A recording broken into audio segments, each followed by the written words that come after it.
Se había quedado pendiente la explicación de por qué hicimos las lecturas o por qué hicimos las presentaciones sobre los temas que hicimos. También recopilar y recuperar algunas partes que nos faltaron en nuestras exposiciones, especialmente para que podamos o para que tengamos una precisión en cuanto al propósito de todas ellas. Aquí tengo una presentación que tenía lista desde antes del paro, que vamos a tratar de ver ahora para explicar de la mejor manera posible algunas partes de la presentación. Vamos a poner la presentación en pantalla, titulada ¿En dónde estamos? Recordarán que empezamos con el informe Horizon 2013. Aquí vale la pena mencionar, bueno, que muchas de las partes que se mencionan en el informe Horizon fueron tomadas en cuenta para el Plan Nacional de Desarrollo de 2012 a 2018, es decir, el gobierno anterior.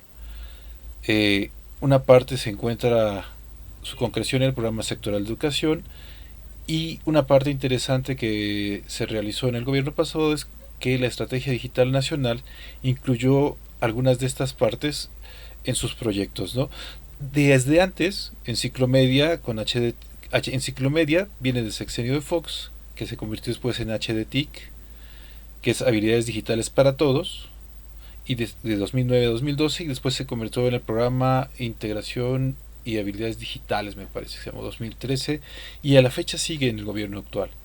La creación del portal único de gobierno, GovMX, y en su momento los MOOC o los cursos masivos en línea para México X, que también es una iniciativa de gobierno. En el caso de la Universidad Pedagógica se ve respaldada o se ve reflejada esta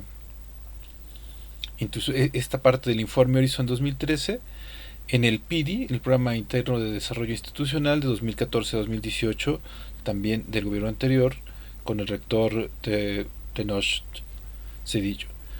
En el 2013, como bien lo decíamos, pero para que no quede duda, es una versión localizada para Iberoamérica, y tenemos algunos que fueron implementados, por ejemplo, los que se mencionaron: el aprendizaje en línea, el contenido abierto y los medios sociales, ¿no? Eso ya pues no nos lo tienen que platicar, los vemos más o menos frecuentemente. Pendientes de que el informe están los entornos colaborativos, la analítica del aprendizaje, el aprendizaje móvil, la realidad aumentada. Y aunque quisiera mencionar que una cosa que nos faltó fue hacer unos buenos ejemplos de cada una de estas tecnologías, lo voy a dejar para otro video para que no se haga tan larga esta exposición.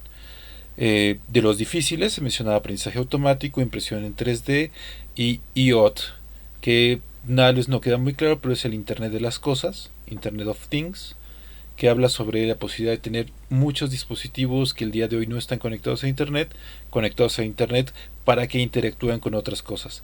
El método de la del, inf del informe, de los informes Horizon, de los reportes Horizon, es el Delphi, que viene también un poco, para ponerlo en contexto, de la adivinación el oráculo de Delfos, ¿no?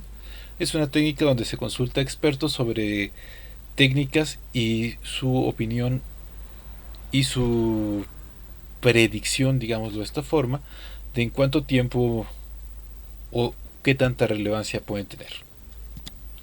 En el informe Horizon 2019 viene la revisión de las tecnologías, como ya habíamos visto. Una buena pregunta que debemos hacernos es cuántas se repiten, cuál es el alcance de este informe reporte.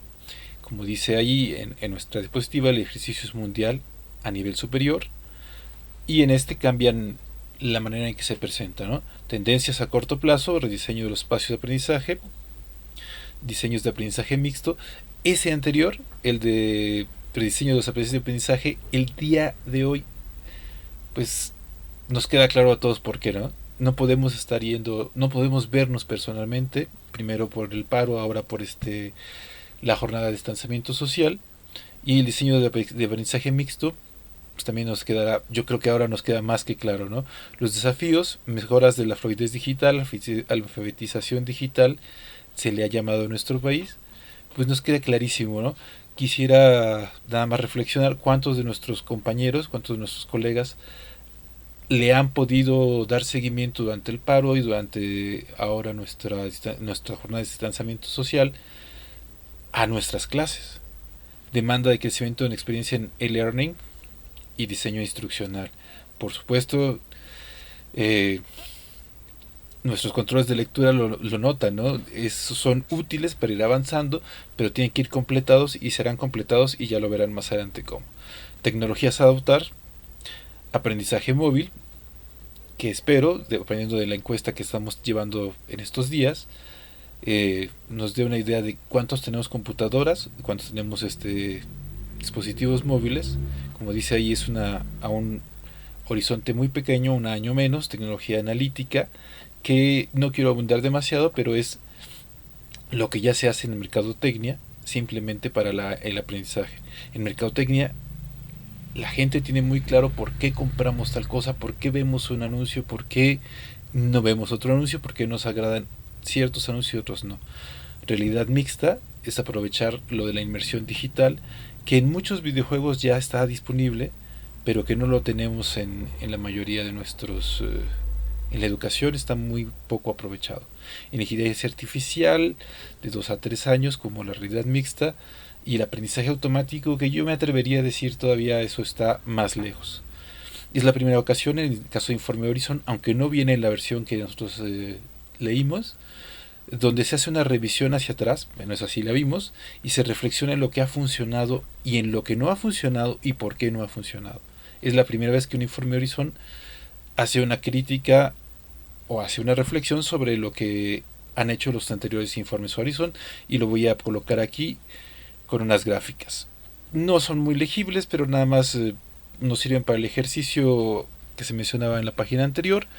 La parte superior izquierda, 18 años de la edición Educación Superior en Uniforme Horizon, podrán ver que el aprendizaje mixto ha sido una constante, y bueno, los que son más largos, aprendizaje mixto, avance en la cultura en innovación, rediseño de los espacios de aprendizaje, son de los que más tiempo han llevado, y hay algunos que han aparecido y desaparecido, ¿no? Después, en la de la parte inferior de izquierda, imagen adaptada al original, bueno, no es cierto, el texto correcto es el de retos significativos. Hay retos que no han cambiado, que se han sido constantes, hay unos que, dependiendo de quién ha sido el experto o los expertos que se han consultado, se han movido o pareciera ser que han salido del radar. Ya del lado derecho tenemos desarrollos en tecnología, podrán ver que analítica en el aprendizaje ha sido uno constante, tecnologías de aprendizaje adaptativo ha sido otra constante, juegos y gamificación solamente se menciona en 2012 a 2014 y después desaparece como del mapa. Inteligencia artificial es más reciente, pero si nos fijamos, los MOOCs en 2013 aparecen, y uno que en lo personal me parece que es muy importante seguir es analíticas de aprendizaje, que podrán ver que sigue apareciendo, y mobile learning, que sería el quinto, aparece poco, ¿no? Cuando me parece que es uno que es muy importante. Pero por supuesto, son las tendencias mundiales y no necesariamente las nacionales. Del Plan Nacional de Desarrollo no voy a abundar mucho, puesto que ya hay todavía un equipo que va a trabajar. Nada más voy a decir algunas generalidades. El plan completo solo tiene 74 cuartillas o páginas. En la parte de política social, que es el capítulo 2, que es lo que nos interese, vienen todos los programas que se planea hacer. Solo 3 tienen que ver con educación: becas para el bienestar Benito Juárez, los jóvenes construyendo, escribiendo el futuro, universidades para el bienestar Benito Juárez, 100 planteles. No entro en detalles, eso supongo que nos lo van a decir nuestras compañeras. Y una gran pregunta de un plan de nacional de desarrollo, que podemos consultar los anteriores como un ejercicio, es: ¿y los indicadores de crecimiento, cómo vamos a notar que se está aplicando nuestro plan nacional de desarrollo? ¿Cómo se va a lograr? Bueno, normalmente eso está en el programa sectorial de educación o en el plan sectorial de educación, el cual se había presentado el año pasado, y el día de hoy, que es 25 de marzo de 2020, todavía no se ha presentado, por lo menos de manera formal. Dicho de paso, estos indicadores sí existen, se presentaron como el anexo del Plan Nacional de Desarrollo, el cual tiene 228 páginas y no tomamos para esta exposición, justo por la complejidad y los vericuetos que tuvo. El anexo del Plan Nacional de Desarrollo 2019-2024 es como los planes que se han presentado tradicionalmente, es un diagnóstico de indicadores y metas. De estos vamos a ver bastantes más en las demás presentaciones que ya se nos hicieron. El objetivo 2.2, que lo hemos oído mencionar, es garantizar el derecho a la educación laica, gratuita, incluyente, pertinente y de calidad en todos los tipos, niveles y modalidades del sistema educativo nacional para todas las personas. Se encuentra en la página 90. El indicador 2.2.1 es eficiencia del sistema educativo por nivel y tipo, está en la página 94. Y las estrategias, aquí están sintetizadas para que sean más legibles, es la 2.2.1, asegurar el acceso a permanencia de educación. 2.2.2, elevar la calidad y pertinencia de la educación en todos los tipos, niveles y modalidades del sistema educativo nacional. 2.2.3, revisar los planes y programas de estudios en todos los tipos y niveles del sistema educativo nacional. 2.2.4, fortalecer la profesionalización del personal docente. 2.2.5, mejorar la infraestructura básica y equipamiento de los espacios educativos en todos tipos, niveles y modalidades del sistema educativo nacional. Y 2.2.6, promover la revisión y adecuación del marco normativo e institucional de la educación a efecto de mejorar la coordinación de los sistemas educativos federal y estatal. Todos estos están más o menos alineados con los indicadores y objetivos de desarrollo sostenible de la ONU. Eso se puede consultar en la página 215 a 218. Por supuesto, una sola sección es la que tiene que ver con educación, y hay muchas más que corresponden a los otros puntos que no voy a abundar en ellos. El informe de gobierno, como ya lo vimos en clase, es muy extenso. El día de hoy el presidente lo entrega a la Cámara de Diputados, simplemente en versión impresa. Antes lo leía y lo exponía en cadena nacional. Era un día festivo y le llamaba, casi era llamado de manera informal, el Día del Presidente. Bueno, en el informe de gobierno que se nos presentó viene el diseño de la política educativa, vienen modificaciones artículo 3, 31 y 73, educación superior universitaria de carácter obligatorio, con los propios límites que tiene el artículo tercero. Es decir, aunque está en el texto, tiene una sección donde dice que cada estado tendrá que colocar las restricciones y las previsiones para que esto suceda. Es decir, aunque está en la letra de la ley, pues todavía no es la educación superior obligatoria. Es decir, si está en nuestra legislación, pero todavía no se encuentran las formas para que para que se lleve a cabo. El Centro Nacional para la Revalorización del Magisterio y la Mejora Continua, que es el reemplazo del INE, el Instituto Nacional de Evaluación Educativa y de otros institutos, el sistema de becas Benito Juárez, la inclusión de ética, civismo, historia, geografía y cultura con el mismo peso de las matemáticas, inclusión del deporte, las artes y las lenguas originarias, y las leyes secundarias, que incluyen bastantes cambios y bastantes modificaciones a varias cosas en nuestro sistema educativo nacional. También en el informe de gobierno viene el gasto nacional de educación. Podemos notar el día de hoy lo pequeño de la inversión privada. Evaluación de calidad en la educación, se menciona el objetivo de desarrollo sostenible como meta nacional, y como nos lo preguntamos cuando estábamos haciendo las exposiciones, ¿de dónde sale este indicador? Bueno, este indicador sale del anexo del Plan Nacional de Desarrollo, el de la página 215, o más bien lo podemos consultar en la página 215. También viene en este informe los resultados de Planea, los de Comipems, que es la Comisión Metropolitana de Instituciones de Educación Media Superior para la zona metropolitana del Valle de México. 310,000 aspirantes, de los cuales 300,000 hicieron examen. De la captación se aceptan 288,323, es decir, quedan fuera 21,000. Por lo tanto, 12,000 de los que hicieron examen, pues no, o más bien de los 21,000, o sea, 12,000 de los que hicieron examen quedan fuera del sistema. aun cuando en Comipem se supone que no queda nadie fuera, 12.000 quedan fuera, y este número es importante porque no sabemos si quedan fuera porque no pidieron la opción que deseaban, porque les quedaba muy lejos, o porque es que quedaron fuera, ¿no? Todos estos programas que vamos a mencionar a continuación son no escolarizados, están en el informe de gobierno y nos dan algunos números de la cobertura. Prepa en línea CEP tiene 122.000 estudiantes, 32 entidades que cubre, es decir, todo el país, 1.631 municipios, el 38.9% son de los estudiantes son mujeres y el 60% son hombres. Prepa abierta son 76.000 estudiantes, el Tecnológico Nacional de México, el TECNM, tiene 18.000 estudiantes y la UNAT, la Universidad Abierta a Distancia de México, tiene 59.000 estudiantes. La Universidad Pedagógica Nacional tiene la licenciatura en Educación e Innovación Pedagógica, la LEIP, que para 2019 reportó 701 alumnos en modalidad en línea. Noten que para nada más la demanda que tendría la zona metropolitana, pues es un número pequeñito. Prepa en línea se en todo el país cubre 122.000 estudiantes, cuando la demanda nada más en la zona metropolitana es de 66.000 personas, ¿no? Es decir, el 50% de la demanda de la ciudad, que es en la zona metropolitana, es la mitad de la cobertura nacional de prepa en línea. Prepa abierta tiene 76.000 estudiantes, que son 10.000 estudiantes más que toda la oferta o todo el requerimiento de la zona metropolitana. Esos son los programas no escolarizados. Nos da una idea de la demanda o del requerimiento que cubre el sistema no escolarizado.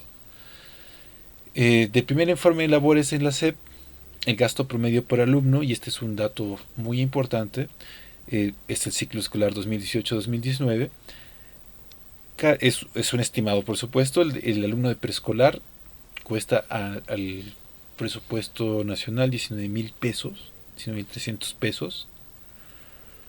El de primaria 17.600. Tomen en cuenta que este es un costo anual. El de secundaria cuesta 27.000 pesos. El de educación profesional técnica tiene un costo de 27.500, 25.700 pesos.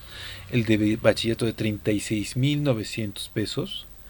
Y cada estudiante de educación superior pública tiene un costo de 82.700 pesos.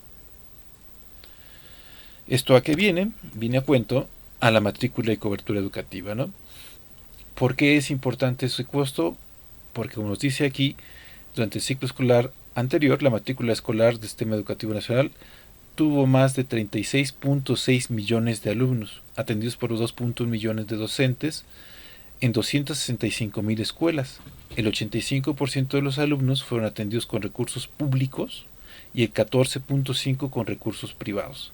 Ahora, esos números que veíamos en la diapositiva anterior de los costos se reflejan aquí. La educación básica, por ejemplo, la distribución de la matrícula escolarizada por tipo educativo es el 69.6%, es básica, media superior es el 14.3%, superior es el 10.8% y el 5.3% capacitación por el trabajo. Es decir, al cubrir menos estudiantes, tenemos un costo más elevado, ¿no? Nos da un dato ahí más en la parte de abajo que dice: por primera vez en la historia de educación en México, como resultado de la reforma constitucional del 15 de mayo de 2019, la obligatoriedad alcanzó a los 3 tipos educativos: educación básica, media superior y superior. Además del primero de ellos, se incluyó la educación inicial, que comprende las edades de 0 a 2 años 11 meses, lo cual por sí mismo causa algunos problemas, además de dar esta cobertura, ¿no? Esta, que no apareció en nuestras exposiciones, es muy interesante porque habla también de la cobertura y la deserción. Es decir, el modelo de tránsito escolar del sistema educativo escolarizado, yendo de izquierda a derecha, nos dice, ¿no?, que 100 personas que ingresan a la primaria, 8 desertan. Es decir, que ingresan de la primaria, si empezamos del lado izquierdo, 2002-2003, dice: ingresan a primaria 100 personas. El número rojo que está en la parte baja son las que desertan o abandonan la escuela. Son 8 para ingreso a primaria. 2007-2008, 92 egresan de primaria. Y a la hora de ingresar a primaria tenemos 4 más que abandonan. Es decir, de los 100 que empezaron en primaria, en secundaria tenemos 88 que ingresan a primaria en 2008-2009. Después del ingreso a secundaria, tenemos 15 personas más que abandonan y solamente egresan 73. En ese momento tenemos una división donde en 2011-2012 hay quien ingresa a profesional técnico o quien ingresa a bachillerato. En ese momento dice aquí que no se pierde ninguno, no hay ningún abandono, pero ingreso a profesional técnico son 7, e ingreso a bachillerato son 20. Más bien, estoy leyendo eso al revés. Ingreso a profesional técnico son 7 y ingreso a bachillerato son 66. Pero una vez que estamos allí, en la parte superior, en ingreso profesional técnico, 6 abandonan y solo uno de ellos egresa de profesional técnico. En el caso de abajo, en ingreso a bachillerato, 66 personas eligen esta opción, de las cuales 20 en el primer año abandonan. Egresan del bachillerato 46 y al egresar al bachillerato 11 de ellas ya no siguen la licenciatura. Por lo tanto, 35 de ellas ingresan a la licenciatura y aún ingresando a la licenciatura 10 abandonan, y llegando a 2018-2019 tenemos a 25 personas que egresan de la licenciatura. En nuestro caso, nosotros nos encontramos en el penúltimo punto, donde estamos en ingreso a licenciatura. Si se fijan, de las 100 personas con las que ustedes iniciaron las clases, solamente 35 de ustedes siguen aquí y 25 vamos a lograr egresar de la licenciatura. Esos son los números que nos preocupan muchísimo, porque si al principio del lado izquierdo de nuestra gráfica tenemos que 100 personas iniciaron, muchos se han estado quedando en el camino y no tenemos tan claro, o bueno, no tenemos tan, o sí tenemos claro, pero no tenemos tan atendido el por qué mantener la retención en la escuela. Sigamos adelante. Como dice ahí, uno de los puntos importantes del informe de gobierno es la ampliación de la cobertura educativa. Con la educación superior escolarizada existe la opción de técnico superior universitario, la licenciatura, incluyendo la normal y el posgrado. En el ciclo 2018-2019 la matrícula fue de 4 millones. Recuerden que la completa del nacional es de 66 millones, es decir, es una cobertura pequeña, por ejemplo en el caso de la licenciatura, donde hay una cobertura del 30.1 de la población, de 18 a 23 en la modalidad escolarizada. Es decir, que no está pensando en toda la gente que quiere estudiar la licenciatura, sino en la gente que tiene la edad de estudiar la licenciatura en modalidad escolarizada. Después, educación superior no escolarizada, y es una pregunta que hicimos en clase, ¿no? ¿Por qué no nos sugirieron tomar las otras opciones y se sugirieron tomar la opción escolarizada? Por la edad, no tanto por nuestra capacidad o nuestro gusto. Educación superior no escolarizada, que es el siguiente punto. En el ciclo 2018-2019 dice aquí que la matrícula fue de 641.411, la cobertura fue del 9.6%, es decir, muy baja. La Universidad Abierta de Distancia en México tuvo 58.824 estudiantes, que es menor al 10% de la cobertura nacional. Es decir, la oferta total, la oferta total de licenciatura es del 39.7%. Es decir, para la gente que tiene edad para estudiar la licenciatura, no podemos cubrir el día de hoy el 40%. Y recuerden, esto es importante porque nos dice ahí que la educación superior ahora, según nuestra legislación, es obligatoria. Es decir, tenemos un déficit casi del 60%, o un poco más del 60%. Aquí está en una gráfica que aparece en nuestro mismo documento, donde está la matrícula del sistema educativo escolarizado. Esta gráfica es logarítmica. ¿Qué diantres significa esto? Quiere decir que se presentan datos en la misma que no está en escala, o bueno, está en una escala específica para que se puedan leer en la misma gráfica y no se vean tan lejanos. Podemos decir, ¿no?, que la educación básica tiene una cobertura alta y que ha descendido la cantidad de estudiantes que tienen ahí. Que la educación media superior ha aumentado la cobertura que tiene, la cantidad de estudiantes que tiene, y la educación superior ha aumentado un tanto más. ¿Qué tanto? Pues no pareciera mucho aquí, en ninguno de los casos parece que está muy cercano, y en el caso de capacidad para el trabajo, que es la última, parece que se ha mantenido totalmente estable. Pero ojo, hay que tener mucho cuidado en cómo nos presentan las gráficas y cómo las leemos. Esta que aparece en el informe nos es bastante útil, pero les voy a presentar una que hice yo, justo para mostrar, digo, la anterior es muy buena para el informe, pero es muy mala para hacer algunas comparaciones, ¿no?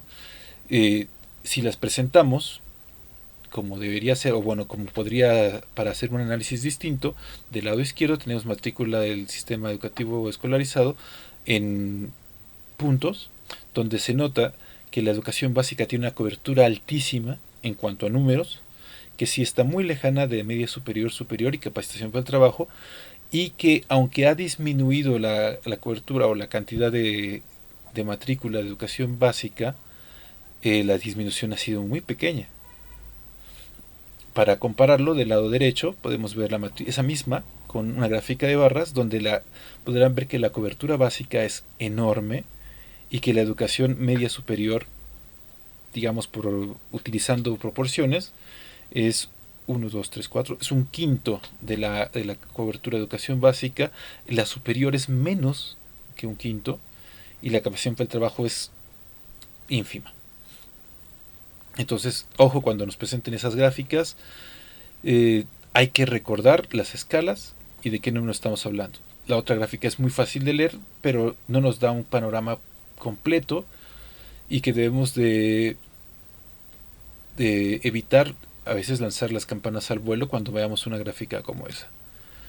Bueno, aquí tengo unos datos que prefiero que los vean aquí. La única cosa que los lean en la presentación, pero el que me interesa muchísimo y que está en una parte diferente en cada una de nuestras gráficas y que es difícil de seguir por esto, es el ciclo de eficiencia, que es la parte baja de la primera gráfica, educación primaria, indicadores de eficiencia. Abandono escolar 0.6, reprobación 0.9, eficiencia terminal 96.7. Es decir, en la educación básica, el 96.7 de las personas, de los estudiantes, terminan. Luego, en la segunda, en educación secundaria, en la parte de abajo, igual, en indicadores de eficiencia, la absorción, es decir, la secundaria de los que salen de primaria, la absorción es del 96.9, es decir, casi todos los que salen de primaria entran a la secundaria. El abandono escolar es del 4.4%, es mucho más alto que en la primaria. La reprobación es del 5.1%, del 5.1%, que no es demasiado, pero la eficiencia terminal es del 86.7%, ¿no? Eso se refleja en la gráfica que veíamos antes, en donde se ve el trayecto de los estudiantes.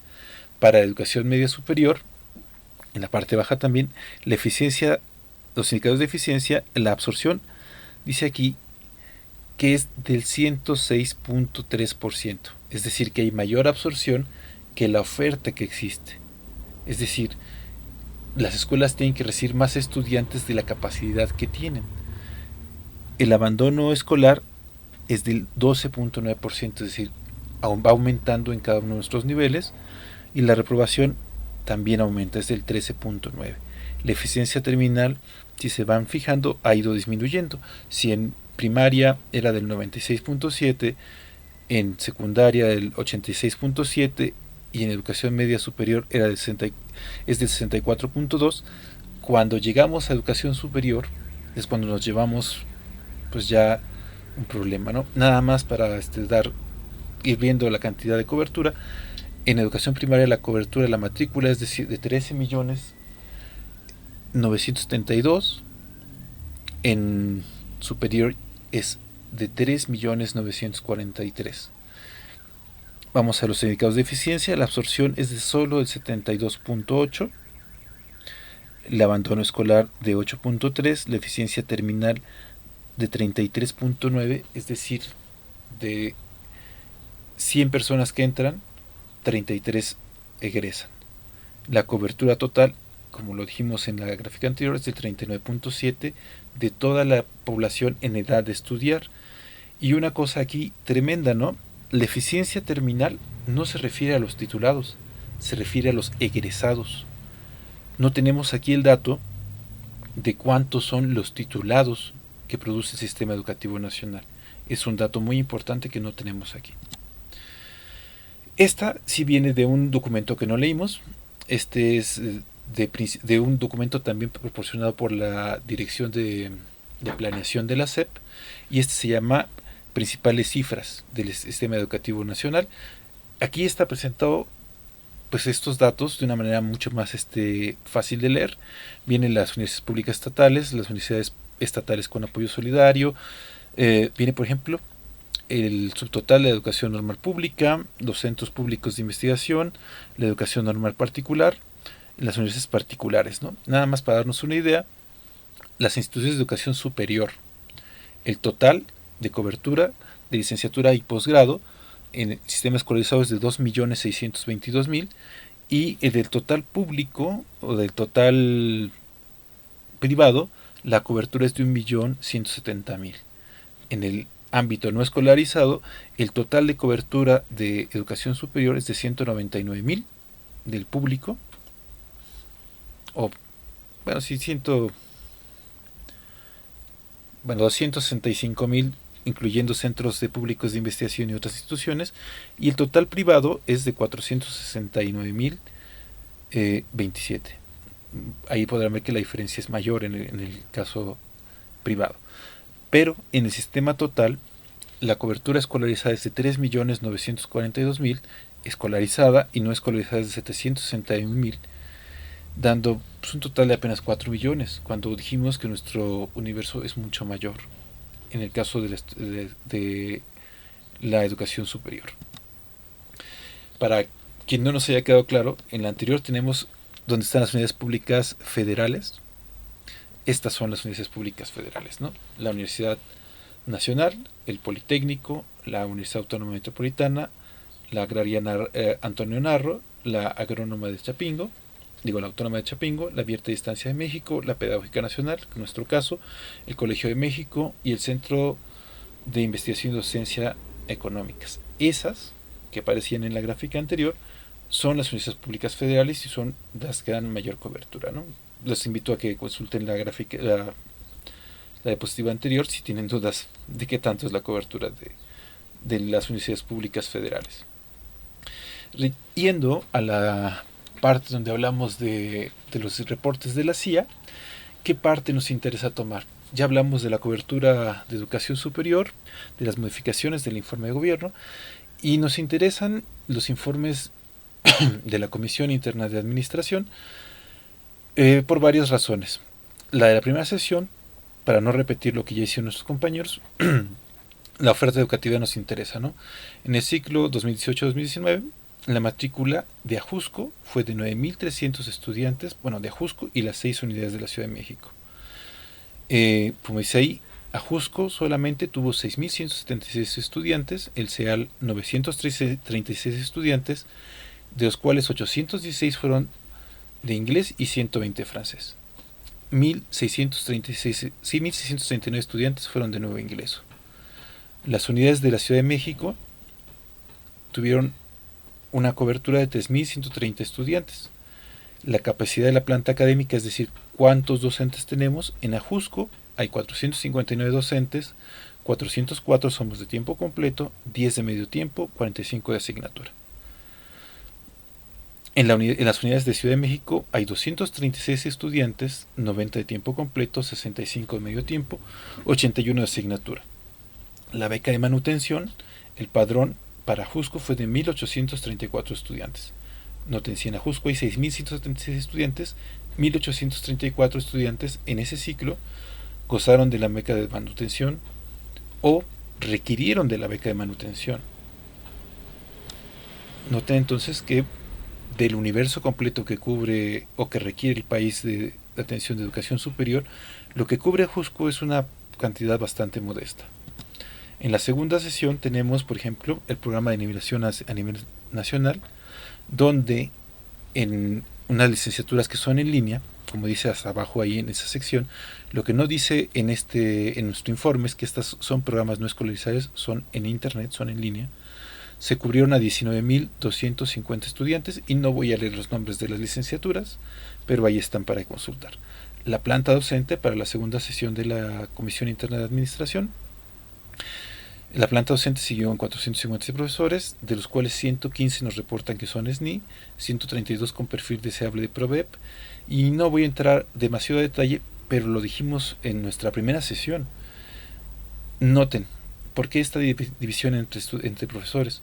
115 de los 456 profesores son SNI, es decir, reciben un sobresueldo del CONACYT. 132 tienen perfil deseable y es decir, reciben un sobresueldo de PRODEP. Pero fuera de de esa cantidad de profesores que deben de ser, a ver, 5, 2 son 7, 1 y 3 son 4 y 1 y 1 son 2, son 247. De esos 247 profesores, los demás profesores de Ajusco simplemente tienen nada más el salario de la universidad. Y de esos habría que desglosar cuáles son de tiempo completo, cuáles son de medio tiempo y cuántos son de asignatura. Entonces ahí es donde empiezan los problemas. Por eso ese dato nos es importante, ¿no? ¿Cuántos se dedican nada más a la docencia y cuántos se dedican a investigación? Porque de esos números del SNI y de PRODEP, la mayoría se dedican a investigación y a publicaciones, no solamente a docencia. Hay algunos que puede que no se dediquen a la docencia. Siguiendo en Ajusco, se tuvo en la segunda sesión en el preregistro a 10.000 estudiantes para el examen de admisión. En el reingreso se tuvieron 5.335 estudiantes de licenciatura y 218 de posgrado. Se reporta que las unidades de todo el país, 70 unidades, 208 subsedes, 3 UPNs descentralizadas, atienden a 65.614 estudiantes con 3.909 docentes. Se habla de datos abiertos, del programa del examen general de conocimientos y del programa de fomento a la calidad educativa. Esos son datos interesantes y son importantes que nos los reportan en la segunda sesión, que no voy a tratar aquí, porque tendremos que dedicarle un rato a eso para no hacer tan largo nuestro video. La tercera sesión, podemos ver que esta letra es más pequeñita, habla, ¿no?, de la actualización de los planes de estudio, los programas de impacto en las unidades UPN Ciudad de México, la licenciatura en integración educativa, dicho sea de paso para profesores en activo, profesores de primaria y secundaria, la licenciatura en nivelación, que son las que son en línea, y el PFC, ¿no? La matrícula en Ajusco, no la leo, la pueden consultar allí, podrán ver que no cambia demasiado. Lo que sí leo de ahí es el proceso de admisión, se aplicó el examen. De la cantidad, se acordarán que había 10.000 registrados, 1.757 fueron aceptados, noten que es casi el 10%. De la Ciudad de México tenemos 3.042 estudiantes, de los cuales 93 son mujeres, 93% son mujeres, y a nivel nacional 50.068 estudiantes, de los cuales 71% son mujeres. La planta académica no la leo, pero ahí la pueden consultar. En Ajusco noten que no cambia mucho. En las unidades tampoco cambia mucho, pero este dato no nos lo había dado el primer informe, ni el segundo informe. En las unidades CDMX tenemos 239 profesores, de los cuales 90 son de tiempo completo, 67 de medio tiempo, 82 asignaturas. ¿Por qué es importante este dato? Los profesores de tiempo completo, como lo dice ahí, tienen que dedicar pues todo su tiempo a la universidad. Los de medio tiempo, o sea, tiempo completo significa 40 horas. Digamos que estarían 8 horas diarias en la universidad. Medio tiempo es 20 horas, los cuales sería, por hacer una comparación, 20 horas en la universidad, 4 horas en la universidad. Asignatura significa que simplemente nada más tienen que ir a dar su asignatura el día que tengan asignatura. Ustedes pueden tomar y pueden imaginarse que hay casos de profesores de tiempo completo que no cumplen ni siquiera con la asignatura, y hay profesores de asignatura que están más tiempo en la universidad que un profesor de tiempo completo. No entremos en detalles aquí, pero podemos entrarlo en la discusión después. PRODEP, bueno, ahí está la cantidad de profesores que tenemos. En Ajusco hay 72, no, 132 en Ajusco, 73 en unidades, y en Ciudad de México 14. En toda la República 45, y en SNI viene el desglose abajo. No entro en detalles, ya lo hicimos en la diapositiva anterior. El centro de idiomas, bueno, tampoco entro en demasiados detalles, pero noten que de la cantidad de estudiantes que tenemos totales, 381, 29 grupos de inglés se formaron y 36 en grupos de francés, ¿no?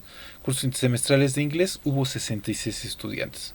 Para los 6.000 estudiantes que hay en Ajusco, es una cantidad muy pequeña. El CAE, cursos intersemestrales, 2 fechas, 28 cursos, cubriendo a 629 estudiantes. Podrán ver que también muy pocos estudiantes o muy pocos cursos también en intersemestrales.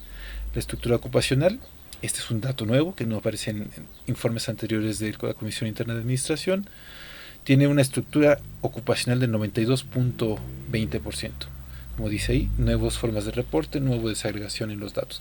También vale la pena mencionar el primer y segundo reporte de la Comisión Interna de Administración. Todavía son en el formato que se estuvo haciendo durante muchos años. La tercera sesión, o el informe de la tercera sesión, cambia completamente el formato.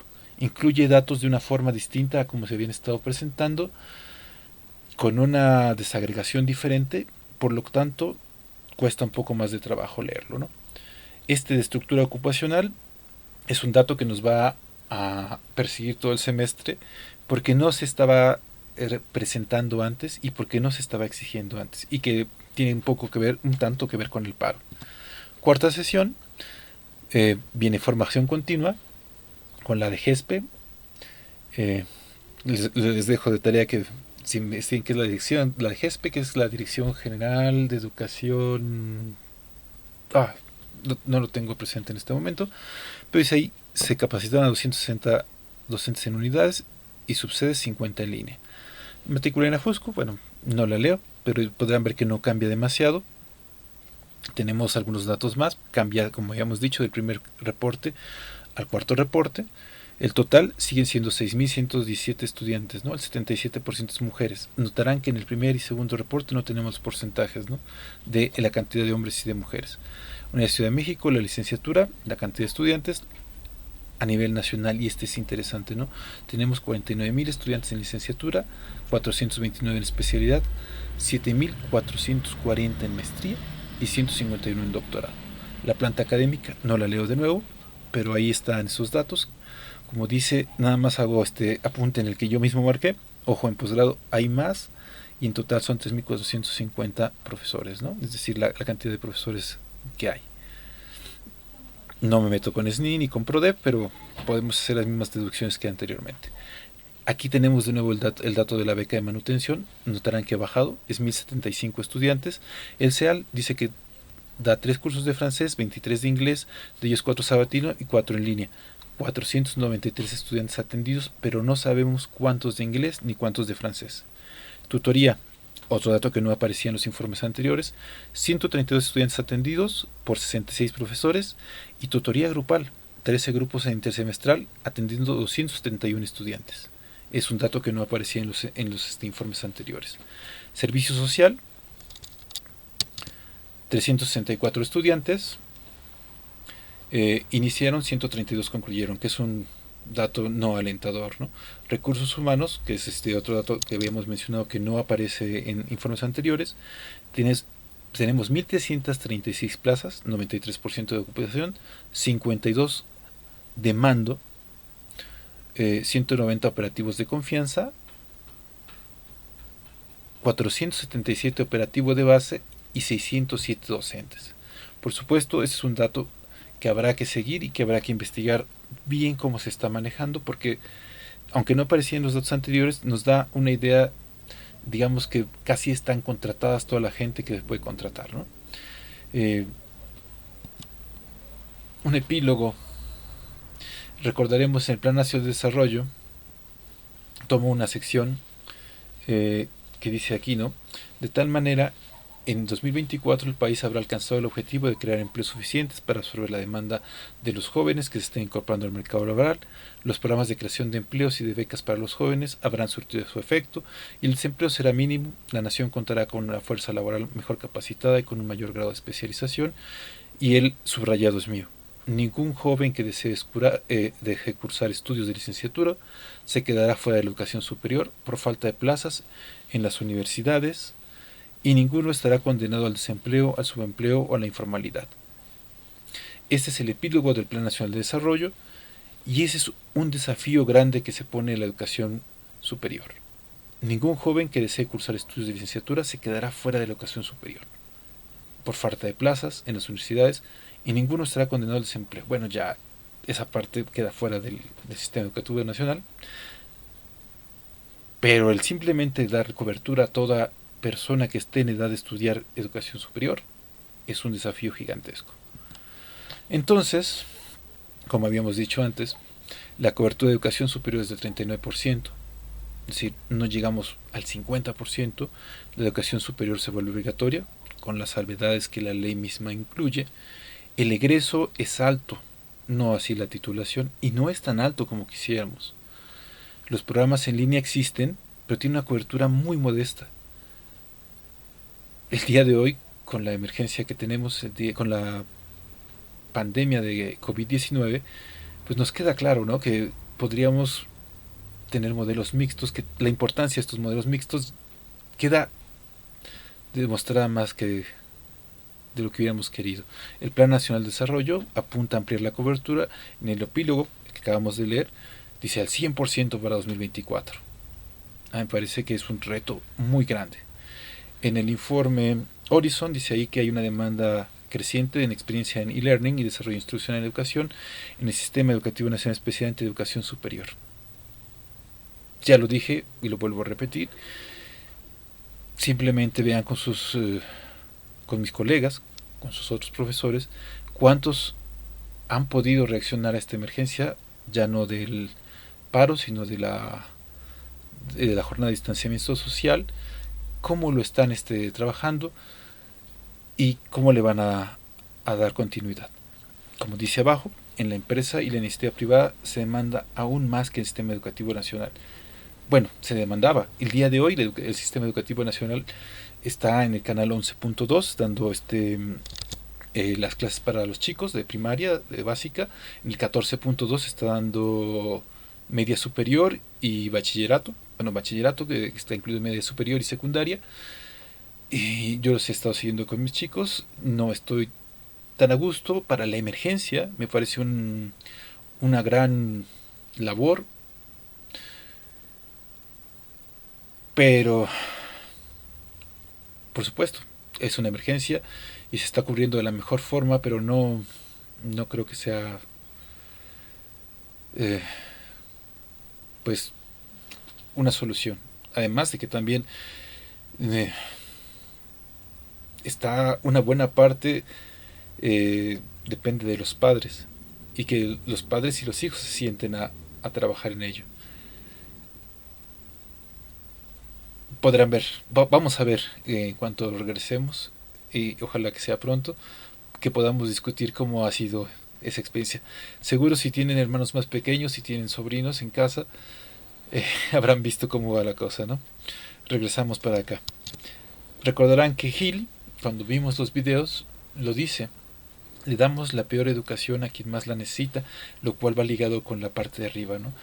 Tenemos pocos expertos en educación en línea, no me gusta el learning, y de diseño institucional tenemos muy pocos expertos, tenemos pocos que hacen eso. Entonces lo que dice Giles, le damos la peor educación a quien más la necesita. ¿Por qué? Porque normalmente la educación a distancia, la educación en línea, este formato en el que estoy trabajando ahora, normalmente se le da a la gente que no tiene la posibilidad de ir a la escuela. Ahorita no tenemos la posibilidad de ir a la escuela ninguno de nosotros, pero se la damos esa educación a la gente que además ha tenido la educación rural, que ha tenido la telesecundaria, que no ha tenido profesores, que no ha tenido la posibilidad, como dice en el texto, del capital cultural. Eh, He elegido el estudio de la casa porque es un lugar tranquilo que tiene puerta, donde está la biblioteca de la casa, y podrán ver que tengo muchos libros, tenemos muchos libros en esta casa. Eso es un privilegio que no todo mundo tiene, que ustedes mismos seguramente tienen la posibilidad de acceder a internet y consultar muchas obras, de poder ver películas, y es un capital cultural que mucha gente no tiene la posibilidad de tener. ¿Por qué es tan importante este capital cultural? Este capital cultural les permite a ustedes que cuando llegue información nueva tengan referentes, puedan incorporarla, puedan construir conocimiento, puedan decir, ah, el profesor estaba hablando de una cosa que sí entiendo, que sí puedo llegar a comprender, que no es una fantasía, que no es como si me dijeran el día de mañana, vamos a construir un cohete espacial con unos palillos y con unas tuercas. No, quiere decir que le pueden decir, profesor, este está loco, esto no se puede tomar, no se puede hacer. ¿Por qué? Porque tienen un capital cultural de cual comprender lo que le estoy diciendo, de que esto que estoy diciendo acá no es invento mío, de que estos textos que sí efectivamente debía haber hecho una... Lo dije en clase, hice trampa, los puse a leer textos muy complicados porque sé que lo pueden hacer. Por supuesto hubiera sido mucho más fácil si les hubiera dado una guía de qué buscar en los textos, pero también lo escuchamos con Gil. Gil nos dice, ¿vamos a leer todo el libro? Sí, vamos a leer todo el libro porque justamente uno de los grandes problemas de la educación superior es que nos acostumbramos a que el profesor nos diga qué cosa tenemos que leer en el texto. Sí, es muy cómodo, pero cuando salgamos de la universidad no nos van a decir en la página tal se encuentra la respuesta, no nos van a dar la hoja de respuestas. Tenemos que crearnos estas estrategias donde nosotros busquemos en el texto que nos den, en el problema que nos den, estrategias y técnicas para encontrar respuestas, aunque el profesor no nos lo haya dado ni nos dé la hoja de respuestas. Entonces ese capital cultural, ese leer el texto completo, ese poder ubicar el texto sin que nos den una guía de lectura, sin que nos den las preguntas específicas para hacerlo, es una actividad y es una habilidad que buscamos en este curso. Profesores universidades, profesores universitarios, por supuesto, ¿cuántos de las personas que tienen más carencia, si han visto las cápsulas de educación básica y las de educación superior, son muy breves? Yo en este momento ya llevo, me parece, más de una hora hablando, pero estamos hablando sobre los 5 temas o 6 temas que estuvimos exponiendo en clase. No estoy hablando nada más de inspiración divina.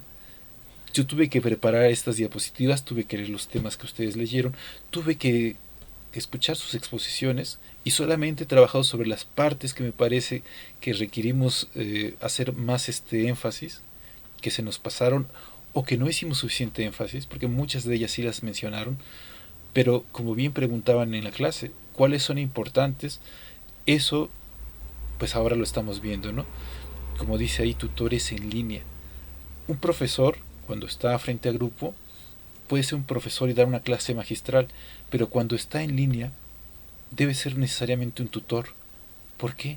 Porque no está presente, no puede, y como me está sucediendo ahora, no puedo ver sus caras, no puedo ver sus expresiones, no puedo ver quién está bostezando, quién ya se aburrió, quién ya está jugando con el teléfono celular. Un tutor en línea, por eso es un tutor, porque debe de ser integral, debe de llevar un poquito más de la mano al estudiante. ¿Y qué pasa con estos estudiantes que normalmente tenemos a distancia? Que no se les da tutoría, que no cuentan con un profesor que tenga una formación universitaria, que tienen tutores que no lo sacan de las dudas, sino que lo sacan de los problemas técnicos de cómo conectarse a la plataforma y no tanto de las dudas de, por ejemplo, esta que mencionaba yo en los reportes del Consejo Interno de Administración, eh, esos indicadores nuevos. Si tienen un tutor que nada más se dedica a ese curso, pues el tutor les dirá, bueno, son indicadores nuevos, indican la cantidad de ocupación de la planta eh, de la capacidad de la universidad para contratar o de la posibilidad de la universidad para contratar personas, podrán ver que hay un espacio para contratar más gente, pero ¿y eso qué significa? Pues quién sabe. En mi caso, mi trabajo va a ser investigar qué significa y que en la próxima intervención que tenga ya les pueda decir, bueno, eso significa que hay una subocupación de plazas, que hay gente que se jubiló, que hay gente que falleció. ¿Qué significa? Esa parte me toca a mí, porque pues, yo soy el profesor de la clase. Además, en este periodo de distanciamiento social también voy a ser su tutor en línea. Voy a tener que revisar sus intervenciones, voy a tener que ver una forma que esto no nada más se quede pues, en esta carita parlando, ¿no? En esta cara parlante, en esta talking head que le llaman ahora, ¿no? Y que también se llama así un grupo, de dicho sea de paso, que no nada más se quede el profesor echando el rollo. Y bueno, presento nada más entonces la diapositiva que sigue, que es donde viene la bibliografía, y esto por supuesto lo voy a poner en la página para que si lo pueden ver de una sola vez está fantástico, si lo quieren ver en pedacitos también está bien, si le tienen que regresar o si no entendieron una parte de lo que yo dije, pues lo puedan hacer. Bueno, regresamos a la presentación, nada más queda los documentos, ahí están todos los documentos, especialmente está el anexo del Plan Nacional de Desarrollo, el cual vale la pena consultar, sobre todo si están haciendo algo de investigación de lo demás o si en alguna otra materia se lo están pidiendo, consúltenlo. Y bueno, vienen ahí más, dicho sea de paso, nada más hay una... Vale la pena, no me meto más en detalles, y ahí se acaba, ¿no? Eh, vale la pena mencionar el por qué esto del Plan Nacional de Desarrollo tiene nada más la sección que leímos y el anexo. El secretario de Hacienda y Crédito Público, cuando, y creo que me puedo haber equivocado de quién es, pero me parece que fue el primer secretario de Hacienda y Crédito Público, cuando se iba a hacer la presentación del Plan Nacional de Desarrollo, presentó su renuncio. Y recordarán que el primer año de gobierno hubo varias renuncias de gente muy capaz. En el caso de él, no está totalmente ligada, pero el Secretaría de Hacienda y Crédito Público presentó, o fue programación y presupuesto, bueno, no importa, la Secretaría que se dedica a esto, que normalmente lo hace, que presenta el Plan Nacional de Desarrollo y que le da todos los indicadores al presidente, tenía ya avanzado una buena parte del Plan Nacional de Desarrollo y con el estilo propio del presidente que tenemos, presentó el que leímos. Disponible está el Plan Nacional de Desarrollo y en los documentos que salían en la diapositiva anterior hay varias lecturas que les animo a hacer para que vean el por qué terminó presentándose como terminó presentándose y por qué algunos no conocen el anexo y no conocen los indicadores de crecimiento. Y ahí le dejamos. Bueno, tengo que darle stop a nuestra